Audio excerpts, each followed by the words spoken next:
Magandang araw po mga ka-under. Nandito po kami ngayon sa Capas, Tarlac, sa New Clark City po. Meron po silang Hot Air Balloon Festival po ngayong araw po na to. Ayan po, nagyaya po si Boss Dan na manood kami dyan. Kaso po, papasok na po sana kami sa entrance. Ang laki pa po pala ng bayad.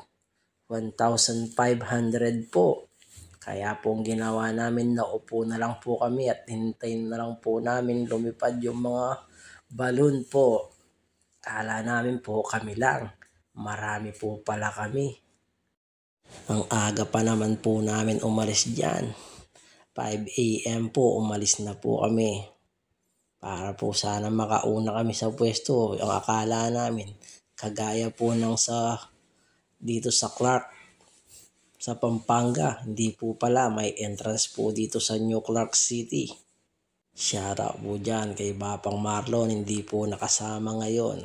Shoutout din kay Junjun Hipolito, kay Alexander Perez. Ayan po, manood po kayo ng Hot Air Balloon dyan po.